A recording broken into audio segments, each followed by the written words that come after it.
இன்னைக்கு பிடிச்சிருக்காங்க திருச்செங்கோட்டுல, நாமக்கல்ல ஐஆர்எஸ் ஒருத்தர் இருக்காரு அந்த கட்சியில. அவர் எப்படி ஐஆர்எஸ் படிச்சாருன்னே தெரியல. பூஸ்ட் இருக்குல்ல, பூஸ்ட் ஹார்லிக்ஸ் பூஸ்ட், இந்த பூஸ்ட் பாட்டில் மேல அவரோட படத்தை ஒட்டி பூஸ்ட் கொடுத்துட்டு இருக்காரு எல்லா மக்களுக்கும். இன்னைக்கு பிடிச்சிருக்காங்க. இன்ன வரைக்கும் இந்த டிரான்ஸ்ஃபார்மர்லாம் இவ்வளவு வேகமா ஏறாங்களே எப்படின்னு தெரியாம இருந்தேன். Boost is secret of energy. ரொம்ப வினோதமா இருக்கும் அவங்க கூட்டம். நீங்க பாத்தீங்கன்னா அவ்வளவு உயரமா இருக்கும். பனைமரம், பனைமரத்து மேல இருந்து ஒருத்தன் வருவான். பனைமரமே உயரமா இருக்கும். எப்படி இவ்வளவு சுறுசுறுப்பு இவங்கள்ட்ட அப்படின்னு நம்ம யோசிச்சு பார்த்தா இப்ப தெரியுது பூஸ்ட் கொடுக்குறாங்க எல்லாருக்கும். ஆக அரசியல் தமிழகத்திலே கேலி கூத்தாக இருக்கிறது. இவர்களுக்கு இடையில குடம் கொடுக்காமல், பண்டபாத்திரம் கொடுக்காமல், அரிசி கொடுக்காமல், சேலை கொடுக்காமல் மக்களிடத்திலே கருத்தை கொடுத்து கூட்டம் கூட்டுகிற ஒரே கட்சி சமகாலத்தில் நாம் தமிழர் மட்டும்தான். முசி ஆனந்த் இருக்கிறாரு, ஒரு அற்புதமான மனுஷன். அவரு எங்கள் தலைவர் 3-4 தொகுதிகளில் நிற்பார் அப்படின்னு பேச. 3-4 தொகுதிகளெல்லாம் நின்னா சீட்டை கிழிச்சு அரசியல் கட்சியை தடை பண்ணி பிடிச்சி உள்ள போட்டுருவாங்க. அதிகபட்சம் 2 தொகுதியில நிக்க முடியும். ஒரு கட்சி தலைவர், ஒரு உறுப்பினர், ஒரு பொதுச் செயலாளருக்கு ஒரு ஆள் 2 தொகுதியில நிக்க முடியுமா, 4 தொகுதியில நிக்க முடியுமானே தெரியலங்க. அவர் பொதுச் செயலாளருக்கு அந்த கட்சிக்கு என்ன பண்ணும்? அதிகபட்சம் இட்னு வந்துட்டு இட்னு போறதுதான் அவர் வேலை. முன்னாடியாவது ஒரு ஆளை இட்னு வந்துட்டு இட்னு போயிட்டு இருந்தாரு, இப்ப 2 ஆளை இட்னு வந்துட்டு இட்னு போகணும். பெரிய சிக்கல். அவர் தர்ம சங்கடமான நிலைமை. அவரோட நிலைமை ஒன்றும் பண்றதுக்கு இல்லை. ஆதவர்ஜுனான்னு ஒருத்தர் இருக்கிறாரு. அவர் சொல்றாரு, இன்னும் 60 நாள் தான் நாங்க ஆட்சிக்கு வந்தோம்னா எங்க மேல போட்ட எஃப்ஐஆர்லாம் டெலீட் பண்ணிடுவோம். டெலீட் பண்றதுக்கு அதெல்லாம் மெசேஜ் படிச்ச உடனே டெலீட் பண்றதுக்கு இந்த காவல்துறை அதிகாரிகள் இருக்காங்க. எஃப்ஐஆர் எப்படி டெலீட் பண்ணுவீங்கன்னு அவங்கள்ட்ட தான் கேட்கணும். எப்படி டெலீட் பண்ண முடியும்? கோர்ட்டுக்கு போகாம, இல்ல ஹையர் அஃபிஷியல் பெர்மிஷன் இல்லாம, இல்ல அந்த சைட்டுக்குள்ள போகாம எப்படி பண்ணுவேன்? உனக்கு யார் ஆக்சஸ் கொடுத்தது? யாருக்குமே அந்த கட்சியில யாருக்குமே தெளிவு கிடையாது, ஒண்ணும் கிடையாது. தொண்டர்களுக்கும் கிடையாது, தலைவர்களுக்கும் கிடையாது. பாகுபலி படம் பார்த்தீங்கல்ல, பாகுபலி படத்துல பார்த்துருப்பீங்க எல்லாரும். இல்ல காலக்கையர்கள் மகிழ்மதி மேல போது எடுத்துருவாங்க. வருவாங்க, காட்டுப்பைய கூட்டம் மாதிரி வருவாங்க, மொத்தமா வருவாங்க. கண்ணில் படுற எல்லா இடத்தையும் சர்வ நாஸ்தி பண்ணி சுடுகாடாக்கிட்டு வருவாங்க. மகிழ்மதிக்கு உள்ள செய்தி வந்துடும். ரம்யா கிருஷ்ணன் தேவசேனாவா ஏதோ ஒரு பேர், அவங்க பேரு நின்று இருப்பாங்க. இங்கிட்டு பாகுபலி பல்வாள் தேவன், இந்த மாதிரி சண்டைக்கு வந்துட்டாங்கடா, அவன் ரொம்ப பெரியாது, அடி துரத்தினு ஏதாவது பண்ணு விட்டுறாரு அப்படின்னு. இவங்க 2 பேரும் சண்டை போட்டு அந்த காலக்கையர்களை அடிச்சு துரத்திடுவாங்க. அவங்க ஒரு லாங்குவேஜ் பேசுவாங்க, அது என்ன மொழின்னே நமக்கு தெரியாது. இத்தா லப்பா லா அப்படின்னு ஏதோ பேசிட்டு இருப்பாங்க.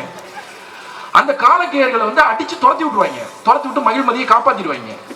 நீங்க அப்படியே அந்த படத்தை தலைகளை வச்சு பாருங்களேன். ஒருவேளை பாகுபலியும் பல்வாள் தேவனும் தோத்து போய் காலக்கையர்கள் மகிழ்மதியை கைப்பற்றினாங்கன்னு வச்சுக்கங்களேன், நாடு சர்வநாஸ்தி ஆயிருக்கும். அந்த மாதிரி இவங்க மட்டும் கவுன்சிலர் எம்எல்ஏ ஆயிட்டாங்க. சுடுகாடு சுடுகாடு சுடுகாடு தான் நாடு. சர்வநாஸ்தி சர்வநாஸ்தி ஆயிரும். ஒண்ணும் கிடையாது. இப்ப எல்லாம் கனவுல இருக்கிறாங்க. எல்லாம் அமைச்சிருப்பா, ஒவ்வொரு பதவிக்கு அமைச்சர் ஆயிட்டாங்க. அவங்களை பொறுத்த வரைக்கும் விஜய் முதலமைச்சர் ஆயிட்டாரு. இப்ப ஆண்டிட்டு இருக்காரு நாட்டை. விஜய் வந்து நாட்டை ஆண்டிட்டு இருக்கிறார். தேர்தல் வருது தெரியும். இன்னும் எத்தனை நாள் கட்சியா? தேர்தல் முடிஞ்சிச்சுன்னா உங்க கட்சி அடுத்த 5 வருஷத்துக்கு எங்க இருக்குன்னே தெரியாதுயா. என்ன அரசியல் இருக்கு உங்கள்ட்ட? என்ன அரசியல் இருக்கு? எதிர்கட்சி வேலையை செய்வீங்களா? படையூரை விட்டே வெளில வர மாட்டேங்கிறீங்க. ஒண்ணுமே தெரியாதவர். அதாவது மற்ற கட்சியில எல்லாம் தொண்டனுக்கு தாங்க ஒண்ணும் தெரியாது. இந்த கட்சியில தலைவனுக்கு ஒண்ணும் தெரியாதுங்க. அதாங்க பெரிய பிரச்சனை. பெரிய பிரச்சனை என்னன்னா, திட்டத்தை பாருங்களேன். ஏதோ அண்ணன் சீர்திட்டம், தாய்மாமன் தங்க மோதிர திட்டம், அன்னபூர்ணி சூப்பர் 6 திட்டம், கொழுந்தியால் கோலமாவு திட்டம், ஓப்படியால் உலங்கு ஊர்தி திட்டம், 1 வீட்ட பங்காளியின் 2 வீட்டு திட்டம். என்னடா இது? எல்லாம் திட்டம் அறிவிக்கிறீங்க. அரை பவுன் தங்க மோதிரம் தர்றாராம், 1 பவுன் தங்க மோதிரம், பட்டு புடவை, தொட்டு தொடரும் ஒரு பட்டு பாரம்பரியம். அதாவது யோசிச்சு பாருங்க, ஒரு வருஷத்துக்கு தமிழ்நாட்டில் எத்தனை குழந்தை பிறக்குது? ஒரு வருஷத்துக்கு எத்தனை கல்யாணம் நடக்குது?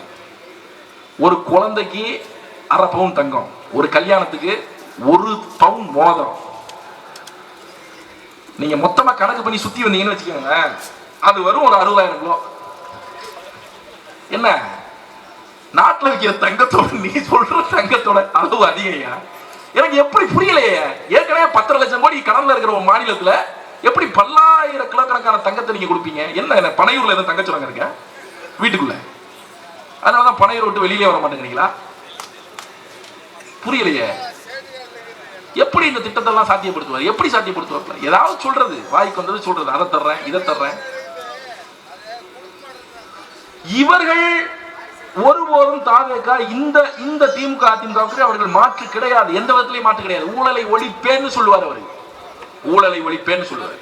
ஆனா இவரு புலி படத்துக்கு 2015 புலி படத்துக்கு 20 கோடி ரூபாய் சம்பளம், 5 கோடி ரூபாய் செக், 15 கோடி ரூபாய் செக்ல கொடுத்துருக்கான், 5 கோடி கையில ரொக்கமா கொடுத்துருக்கான். தலைவர் விஜய் என்ன பண்ணிட்டாப்ல, 5 கோடி வாங்குறத மறைச்சிட்டாப்ல. இன்கம் டாக்ஸ் என்ன பண்ணிட்டான், கண்டுபிடிச்சிட்டான், கண்டுபிடிச்சு கோர்ட்டுக்கு இழுத்துட்டான், ஃபைனை போட்டான். எவ்வளோ? 1.5 கோடி, 1.5 கோடி ஃபைனு. ஃபைனை கட்டலை, ரொம்ப நாள் கட்டலை, ரொம்ப நாள் கழிச்சு கட்ட முடியாதுன்னு போறாங்க. ஏன் கட்ட முடியாதுன்னு போறாங்க? லேட் ஆயிடுச்சு, அதனால கட்ட முடியாது. ஏங்க நான் தப்பு செய்யல, நான் வருமானத்தை மறைக்கல, கட்ட முடியாதுனால ஒரு நியாயம் இருக்கு. நீ லேட்டா கேட்கறதுனால கட்ட முடியாதுன்னா, ஏன்னா 10 வருஷத்துக்கு முன்னாடி கொலை நடந்துருச்சு, இப்பதான் கண்டுபிடிச்சாங்க இவன் தான் கொண்டான்னு, 10 வருஷம் ஆச்சு, மன்னிச்சு விடுவீங்களா? எப்படி அது புரியல எனக்கு. இங்கிலாந்துல இருந்து கார் இறக்குமதி பண்றாரு, ரோல்ஸ் ராய்ஸ் கார் இறக்குமதி வரி கட்டல, 7 லட்சம் நீதிமன்ற தலையில கொட்டி கட்டுங்க அப்படின்னு. இவரே அடிப்படையில் ஒரு ஊழல்வாதி. இவர் என்ன ஊழல் ஒழிக்கிறது? எப்படி ஊழல் ஒழிப்பாரு? மதிப்பிற்குரியவர்களே, நான் உங்களுக்கு சொல்கிறேன், ஒரு கோமாளி அரசவைக்குள்ளே போனான் என்றால் அவன் எந்த காலத்திலும் மன்னனாக மாட்டான். மாறாக அந்த அரசவை கோமாளிகளின் கூடாரமாகிவிடும். அது நடக்க போகுது தமிழ்நாட்டில், அது நடக்கும். இவங்க கட்சிக்காரங்க பேசுறதெல்லாம் நீங்க பாத்தீங்கன்னு வச்சுக்கோங்களேன், நீங்க காமெடி ஷோவே பார்க்க மாட்டீங்க. அதாவது ஒரு பையன் சொல்றான், 65 வயசுக்கு மேல இருக்கிறவங்க அந்த நாட்டுல ஓட்டுரிமையை கட் பண்ணிடணும். எதுக்கா கட் பண்ணணும்? ஏன்னா எங்களுக்கு ஓட்டு போட மாட்டேங்கிறாங்க. ஏய், உனக்கு ஓட்டு போடலங்கிறதுக்காக ஓட்டுரிமையே கட் பண்ணிடுறதா?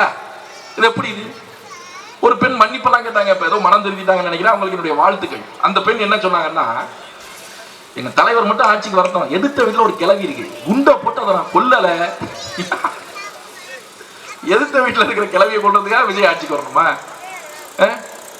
அந்த கட்சிக்காரங்க கேட்கறாங்க, கொள்கை தலைவர் ஒரு 5 பேர் வச்சிருக்கீங்களே, யாருங்க உங்க கொள்கை தலைவர்?